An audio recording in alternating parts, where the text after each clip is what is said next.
नमस्कार बंधुगण बंधु माने आज भिडटी बिछा राशि व्यक्तिशेष मानक बहुत गुरुत्वपूर्ण अटे कारण न्यायदाता एवं कर्मफलदाता शनिदेव बकरी मार्गी होगापी जाउछंती जहाँकि 15 नवेम्बर 2024 को शनि मार्गी होगापी जाउछंती। तेबे शनि मार्गी होगा परे आपणको उपरे केउं भली प्रभाव पड़िबो, शनिदेव आपणको केउं सब फलाफल प्रदान करिवे एवं आपणको केउं सब शुभ फल एवं केउं सब अशुभ फल प्रदान करिवे। शनि मार्गी हेबा परे आपणक जीवन रे केउं सब बड़ परिवर्तन हेबो। एहा व्यतीत शनिदेव आपणकर कुंडलीर केउं गृह रे मार्गी हेबे एवं कुंडलीर केउं केउं गृह उपरकू शनिकर दृष्टि पड़िबो। एही सब विषय रे आजिर ए वीडियो रे आमे माने विस्तार भाव रे आलोचना करिबा। सेथिपई बंधु माने आपण वीडियोटी को आदौ स्किप न करी शेष पर्यंत निश्चय देखंतु एवं आपणकर जदि बिछा राशि होता है तेबे वीडियोटी को गोटे लाइक करी चैनल टी को सब्सक्राइब कर दियंतु एवं भक्ति एवं श्रद्धार सहित कमेंट बॉक्स रे जय श्री जगन्नाथ जय शनिदेव अवश्य लिखि दियंतु। तेबे बंधु माने सर्वप्रथमे आसंतु जानि नेबा बकरीर अर्थ कौन एवं मार्गीर अर्थ कौन। बंधु माने आम समस्तंकर गोटे निर्दिष्ट गति रही थाए एवं आमर निर्दिष्ट गति अनुसार चलन बा चल प्रचल करि थाउ। सेही भली भाबरे ग्रह मानकर एक निर्दिष्ट गति रही थाए।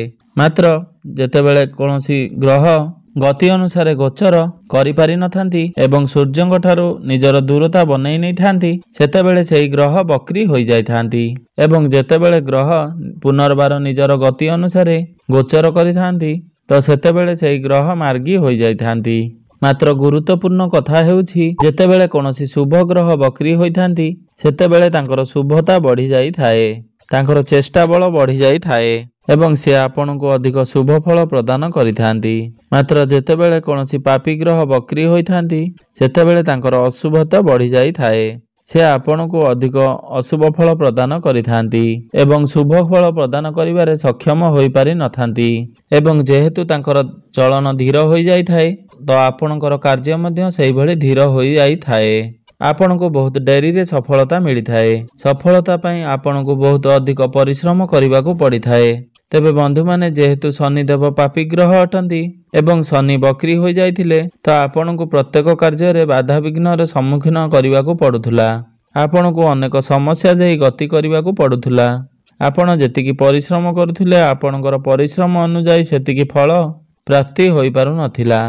मात्र वर्तमान जेतेबेले शनि मार्गी होउचंती ताहा प्रत्येक राशिर व्यक्ति विशेष मानक पई गोटे शुभ खबर अटे।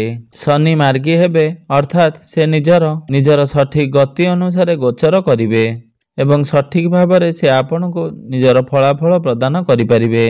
तो बंधु माने आजिर एही कार्यक्रमटी जन्म राशि एवं चंद्र राशि उपरे आधारित अटे एवं राशि चक्रर 12टी राशि मध्यरु अष्टम राशि होची बिछा राशि।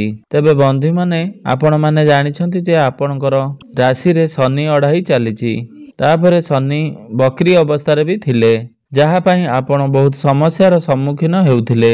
3-4 मास हेबो किछि ना किछि समस्या घेर रे आपण घेरी होई रहिथिले। ताहा आपणकर मां को नेकी हो प्रॉपर्टी की नेकी हो किंबा कोनोसी भी कार्य को नेकी हो आपण सर्वदा टेंशन रे रहुथिले कारण आपणकर कुंडलीर चतुर्थ भाव रे शनि बकरी अवस्था रे अछंती एवं चतुर्थ भाव रे ही शनि मार्गी हेबे एवं चतुर्थ भावटी होइथाय मांकर भाव एवं चतुर्थ भावटी हेउची समस्त प्रकार भौतिक सुखर भाव। समस्त प्रकार सुख सुविधार भाव होइथाय चतुर्थ भाव। तो शनिकर बकरी हेबा या परे शनिकर अढ़ई आपणकर जीवन रे केउठारे ना केउठारे आपणकर जीवनर खुशी गुड़िक कम हो जाइथुला। तो आजिर एही वीडियो रे आमे माने जानिबा शनि मार्गी हेबा परे आपणको केउं सब फलाफल प्रदान करिवे। तो बंधु माने शनि आपणकर चतुर्थ भाव रे मार्गी हेबे। तेबे शनिकर मार्गी दृष्टि आपणकर षष्ठ भाव उपरे पड़िबो, आपणकर दशम भाव उपरे पड़िबो एवं आपणकर प्रथम भाव उपरे पड़िबो। तो जेतेबेले शनि आपणकर चतुर्थ भाव रे मार्गी होई जिवे सेतेबेले आपणकर चतुर्थ भावटी होइथाय मांकर भाव, समस्त प्रकार सुख सुविधार भाव, प्रॉपर्टीर भाव, जमी जमार भाव।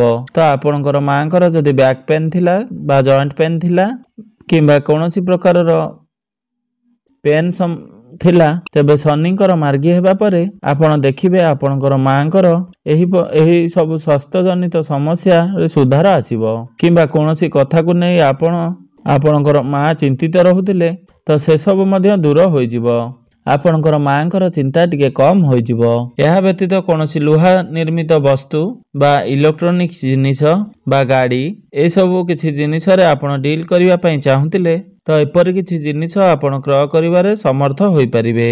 ତ ବନ୍ଧୁମାନେ ଆପଣମାନେ ମନେ ରଖିବେ, ତ ଯଦି ଶନି ଆପଣଙ୍କର କୁଣ୍ଡଳୀରେ ନୀଚ ସ୍ଥିତିରେ ଥାନ୍ତି, ଶତ୍ରୁ ଗୃହରେ ଥାନ୍ତି କିମ୍ବା କୌଣସି ଖରାପ ଗୃହରେ ବିରାଜମାନ ଥାନ୍ତି ତ ଶନି ଅଢ଼େଇ ଏବଂ ଶନି ବକ୍ରି ସମୟରେ ନିଶ୍ଚିନ୍ତ ଭାବରେ ଆପଣଙ୍କୁ ଅନେକ ଗୁଡ଼ିଏ ସମସ୍ୟାର ସମ୍ମୁଖୀନ ହେବାକୁ ପଡ଼ିଥିବ।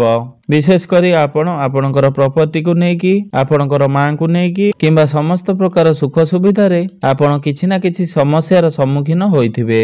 ଆପଣଙ୍କ ଭିତରେ ସେସବୁକୁ ନେଇକି ଡିସାଟିସ୍ଫାଏଡ୍ ଦେଖା ଦେଇଥିବ ଏବଂ ଆପଣ ଯେଉଁ ବି କାର୍ଯ୍ୟ ଆରମ୍ଭ କରୁଥିଲେ ସେଥିରେ ଚାରିପାଦ ଆପଣ ପଛକୁ ଯାଉଥିଲେ। ତ ଆପଣ ଯଦି ଏଇଭଳି ପରିସ୍ଥିତିକୁ ସାମ୍ନା କରିଛନ୍ତି ତ ଆପଣ ବୁଝି ନେବା ଉଚିତ ଯେ ଆପଣଙ୍କ କୁଣ୍ଡଳୀରେ ଶନି ନୀଚ ସ୍ଥିତିରେ ଅଛନ୍ତି। ତ ବନ୍ଧୁମାନେ ଆପଣ ମାର୍ଚ୍ଚ 2025 ପର୍ଯ୍ୟନ୍ତ ଆପଣଙ୍କର ଶନି ଅଢ଼େଇ ଚାଲିବ। ବନ୍ଧୁମାନେ ଆମ କୁଣ୍ଡଳୀରେ ଶନି ଯେଉଁ ଗୃହରେ ବିରାଜମାନ ଥାନ୍ତି ଏବଂ ମାର୍ଗୀ ଅବସ୍ଥାରେ ଥାନ୍ତି, ଆମେ ଆମ ନିଜର ଅଧିକ ପାରିଶ୍ରମିକ ସେହି ଗୃହ ସହିତ ଜଡ଼ିତ କାର୍ଯ୍ୟରେ ଦେଇଥାଉ। ଆମର ଅଧିକ ସମୟ ସେହି କାର୍ଯ୍ୟରେ ବିନିଯୋଗ କରିଥାଉ। ତ ବର୍ତ୍ତମାନ ଶନି ଯେତେବେଳେ ମାର୍ଗୀ ହୋଇଯିବେ ଆପଣ ନିଜର ମାଙ୍କ ସହିତ ଅଧିକ ସମୟ ବିତାଇବେ। ମାଙ୍କୁ ଆପଣ ବୁଝିବାକୁ ଚେଷ୍ଟା କରିବେ। କୌଣସି ପ୍ରପର୍ଟିକୁ ନେଇ ଆପଣ ଡ୍ରିଲ୍ କରିବେ। ତ ବନ୍ଧୁମାନେ ମାର୍ଗୀ ଶନିଙ୍କର ଦୃଷ୍ଟି ଆପଣଙ୍କର ଷଷ୍ଠ ଭାବ ଉପରେ ପଡ଼ିବ। ଷଷ୍ଠ ଭାବଟି ହୋଇଥାଏ ରୋଗ, ଋଣ ଏବଂ ଶତ୍ରୁର ଭାବ। ତ ଯଦି କୌଣସି ବ୍ୟକ୍ତି କୋର୍ଟ କଚେରୀ ମାମଲାରେ ବହୁତ ଅଧିକ ଚିନ୍ତାରେ ରହୁଥିଲେ ତ ବର୍ତ୍ତମାନ ମଧ୍ୟ ଶନି ଯେହେତୁ ଆପଣଙ୍କର କୁଣ୍ଡଳୀରେ ଦୁର୍ବଳ ସ୍ଥିତିରେ ଅଛନ୍ତି ତ ଏସବୁ କ୍ଷେତ୍ରରେ ଆପଣଙ୍କୁ ଏବେ ବି ଷ୍ଟ୍ରଗଲ କରିବାକୁ ପଡ଼ିବ। ମାତ୍ର ଶନି ମାର୍ଗୀ ହେବା ପରଠାରୁ ମାର୍ଚ୍ଚ ଏପ୍ରିଲ ପର୍ଯ୍ୟନ୍ତ ଆପଣଙ୍କୁ ସେସବୁର ମୁକ୍ତି ମିଳିବାର କିଛିଟା ସମ୍ଭାବନା ରହୁଅଛି। ବନ୍ଧୁମାନେ ଷଷ୍ଠ ଭାବଟି ହୋଇଥାଏ ରୋଗର ଭାବ ଏବଂ ଶନିଙ୍କର ଦୃଷ୍ଟି ଯେହେତୁ ଆପଣଙ୍କର ଷଷ୍ଠ ଭାବ ଉପରେ ପଡ଼ୁଅଛି ତ ଆପଣ ନିଜର ଖାଦ୍ୟପେୟ ପ୍ରତି ବିଶେଷ ଧ୍ୟାନ ଦିଅନ୍ତୁ ଏବଂ ଆପଣ ସ୍ୱାସ୍ଥ୍ୟ ପ୍ରତି ଯତ୍ନ ନିଅନ୍ତୁ। ଗୋଟେ ପଜିଟିଭ କଥା ହେଉଛି ଯେତେବେଳେ ଶନି ମାର୍ଗୀ ହୋଇଯିବେ ସେତେବେଳେ ଆପଣଙ୍କର କ୍ୟାରିୟର କ୍ଷେତ୍ରରେ ହେଉ କିମ୍ବା ଆପଣଙ୍କର ପର୍ସନାଲ ଲାଇଫରେ ହେଉ କିମ୍ବା ପ୍ରଫେସନାଲ ଲାଇଫରେ ହେଉ ଆପଣଙ୍କର ଯେଉଁ ଶତ୍ରୁ ବନୁଥିଲେ ତ ଶନି ମାର୍ଗୀ ହେବା ପରେ ହୁଏତ ଆପଣଙ୍କର ଶତ୍ରୁମାନଙ୍କର ବିନାଶ ହୋଇପାରେ କିମ୍ବା ଆପଣଙ୍କର ଶତ୍ରୁମାନେ ଆପଣଙ୍କର ମିତ୍ରରେ ପରିଣତ ହୋଇଯାଇପାରନ୍ତି। ତେବେ ବନ୍ଧୁମାନେ ଗୁରୁତ୍ୱପୂର୍ଣ୍ଣ କଥା ହେଉଛି ଯେତେବେଳେ ଆପଣ କୌଣସି ଟ୍ରାଞ୍ଜାକ୍ସନ କରୁଛନ୍ତି କିମ୍ବା କାହାଠାରୁ ପଇସା ଆଣିବାକୁ କିମ୍ବା ଦେବାକୁ ଚାହୁଁଛନ୍ତି ତ ଏହି ବିଷୟରେ ଆପଣ ଭଲ ଭାବରେ ଚିନ୍ତା କରନ୍ତୁ। ତ ବନ୍ଧୁମାନେ ଆପଣ ନିଜର ସାମ୍ନାବାଲା ଉପରେ ଆଖି ମୁଜି କି ଅନ୍ଧ ଭଳି ବିଶ୍ୱାସ କରନ୍ତୁ ନାହିଁ, କାରଣ ଏକରେ ହିଁ ଆପଣଙ୍କର ଶନି ଅଢ଼େଇ ଚାଲିଛି, ତାପରେ ବର୍ତ୍ତମାନ ଆପଣଙ୍କର ଶନି ବକ୍ରି ଅଛନ୍ତି। ଶନି ମାର୍ଗୀ ହେଲା ପରେ ମଧ୍ୟ ଯେହେତୁ ଆପଣଙ୍କର ଶନି ଅଢ଼େଇ ଚାଲିଛି ତ ଆଖି ବୁଝି କାହା ଉପରେ ହିଁ ଆପଣ ଅନ୍ଧ ବୋଲି ବିଶ୍ୱାସ କରନ୍ତୁ ନାହିଁ, ମାତ୍ର ଭବିଷ୍ୟତରେ ଆପଣଙ୍କୁ ବହୁତ ପଶ୍ଚାତାପ କରିବାକୁ ପଡ଼ିପାରେ। ମାର୍ଗୀ ଶନିଙ୍କର ଦୃଷ୍ଟି ଆପଣଙ୍କର ଦଶମ ଭାବ ଉପରେ ପଡ଼ିବ। ଆପଣମାନେ ଜାଣନ୍ତି ଶନି ଯେତେବେଳେ ଆପଣଙ୍କର ଦଶମ ଭାବ ଉପରକୁ ଦେଖିବେ ସେତେବେଳେ ଆପଣଙ୍କର ପରିବର୍ତ୍ତନ ହେବ, କ୍ୟାରିୟରରେ ପରିବର୍ତ୍ତନ ହେବ। ଯେଉଁମାନଙ୍କ ନିକଟରେ କିଛି ଚାକିରି ବାକିରି ନାହିଁ ତ 15 ନଭେମ୍ବର ପରେ ଆପଣଙ୍କର ନିଜର ଚାକିରି ମଧ୍ୟ ପ୍ରାପ୍ତ ହେବାର ଯୋଗ ବନୁଅଛି।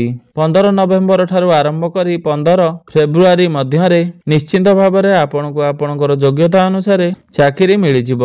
ତ ଆପଣ ନିଜର ଚାକିରି ପାଇଁ ଚେଷ୍ଟାକୁ ଜାରି ରଖିଥାନ୍ତୁ। ବନ୍ଧୁମାନେ ଶନି ଆପଣଙ୍କର ତୃତୀୟ ଭାବ ଏବଂ ଚତୁର୍ଥ ଭାବର ସ୍ୱାମୀ ଅଟନ୍ତି ଏବଂ ଚତୁର୍ଥ ଭାବ ଅର୍ଥାତ୍ କେନ୍ଦ୍ରରେ ଶନି ଶଶ ନାମକ ରାଜଯୋଗର ନିର୍ମାଣ କରୁଛନ୍ତି ଏବଂ ଶନି ମାର୍ଗୀ ହୋଇଯିବା ପରେ ଆପଣଙ୍କୁ ସେହି ଶଶ ନାମକ ରାଜଯୋଗର ସମ୍ପୂର୍ଣ୍ଣ ଶୁଭ ଫଳ ପ୍ରାପ୍ତି ହୋଇପାରିବ।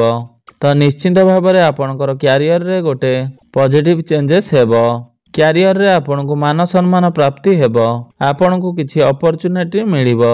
ତ ବନ୍ଧୁମାନେ ଆପଣମାନେ ମନେ ରଖିବେ ଯେତେବେଳେ ଶନିଙ୍କର ଦୃଷ୍ଟି ଆପଣଙ୍କର ଦଶମ ଭାବ ଉପରେ ପଡ଼ିଥାଏ, ଆପଣଙ୍କର କାର୍ଯ୍ୟକ୍ଷେତ୍ର ଉପରେ ପଡ଼ିଥାଏ, ସେତେବେଳେ ଆପଣଙ୍କୁ ଅଧିକ କାର୍ଯ୍ୟ କରିବା ପାଇଁ ପଡ଼ିଥାଏ, ଆପଣଙ୍କୁ ଅଧିକ ରେସ୍ପନ୍ସିବିଲିଟି ନେବାକୁ ପଡ଼ିଥାଏ, ଆପଣଙ୍କ ଉପରେ କାର୍ଯ୍ୟଭାର ବହୁତ ବଢ଼ି ଯାଇଥାଏ, ମାତ୍ର ଆପଣଙ୍କୁ ଶିଖିବା ପାଇଁ ଅନେକ କଥା ମିଳିଯାଇଥାଏ। ଏବଂ ଆପଣଙ୍କୁ ଆପଣଙ୍କର କାର୍ଯ୍ୟସ୍ଥଳରେ ଆପଣଙ୍କର ମ୍ୟାଚୁରିଟି ଲେଭେଲ ବହୁତ ଅଧିକ ହୋଇଥାଏ। ତେବେ ବନ୍ଧୁମାନେ ଆପଣମାନେ ଏ ଭିଡିଓରେ ଜାଣିଲେ ଯେ ଶନି ଆପଣଙ୍କର କୁଣ୍ଡଳୀର କେଉଁ ଗୃହରେ ମାର୍ଗୀ ହେବେ, କେଉଁ କେଉଁ ଗୃହ ଉପରକୁ ଶନିଙ୍କର ମାର୍ଗୀ ଦୃଷ୍ଟି ପଡ଼ିବ, ଏହା ସହିତ ଶନି ଆପଣଙ୍କୁ କେଉଁ କେଉଁ ଫଳ ପ୍ରଦାନ କରିବେ, କେଉଁ ସବୁ ଶୁଭ ଫଳ ଏବଂ କେଉଁ ସବୁ ଅଶୁଭ ଫଳ ପ୍ରଦାନ କରିବେ। ତେବେ ବନ୍ଧୁମାନେ ଏବେ ଆସନ୍ତୁ ଜାଣିନେବା କିଛି ପ୍ରତିକାର ବିଷୟରେ। ଯେଉଁ ପ୍ରତିକାର ଗୁଡ଼ିକ କରିବା ଦ୍ୱାରା ନିଶ୍ଚିନ୍ତ ଭାବରେ ଯେଉଁ ସବୁ ଅଶୁଭତ୍ୱ ଗୁଡ଼ିକ ଆପଣଙ୍କର କୁଣ୍ଡଳୀରେ ରହିଛି ତାହାର ଖଣ୍ଡନ ହୋଇପାରିବ ଏବଂ ଆପଣଙ୍କୁ ଅଧିକ ଶୁଭ ଫଳ ପ୍ରାପ୍ତି ହୋଇପାରିବ। ପ୍ରତ୍ୟେକ ଦିନ ଆପଣ ହନୁମାନ ଚାଳିସାର ପାଠ କରନ୍ତୁ। ଆପଣଙ୍କ ପାଇଁ ହନୁମାନ ଚାଳିସା ପାଠ କରିବା ବହୁତ ଆବଶ୍ୟକ ଅଟେ। ପ୍ରତ୍ୟେକ ଦିନ ସୂର୍ଯ୍ୟାସ୍ତ ପରେ ଆପଣ ଚନ୍ଦ୍ରମାଙ୍କର ବୀଜ ମନ୍ତ୍ର 108 ଥର ଜପ କରନ୍ତୁ। ପ୍ରତ୍ୟେକ ଦିନ ଆପଣ ଉଦିତ ସୂର୍ଯ୍ୟଙ୍କୁ ତମ୍ବା ପାତ୍ରରେ ଜଳାର୍ଘ୍ୟ ଅର୍ପଣ କରନ୍ତୁ। ଏହା ମଧ୍ୟ ଆପଣଙ୍କ ପାଇଁ ଅତ୍ୟନ୍ତ ଜରୁରୀ ଅଟେ। ଏହା ସହିତ ପ୍ରତ୍ୟେକ ଦିନ ମଙ୍ଗଳଙ୍କର ବୀଜ ମନ୍ତ୍ର ମଧ୍ୟ 108 ଥର ଜପ କରନ୍ତୁ। ତେବେ ବନ୍ଧୁମାନେ ଆପଣଙ୍କର ଜୀବନ ମଙ୍ଗଳମୟ ହେଉ, ଏହା ହିଁ ଈଶ୍ୱରଙ୍କ ନିକଟରେ ଏତିକି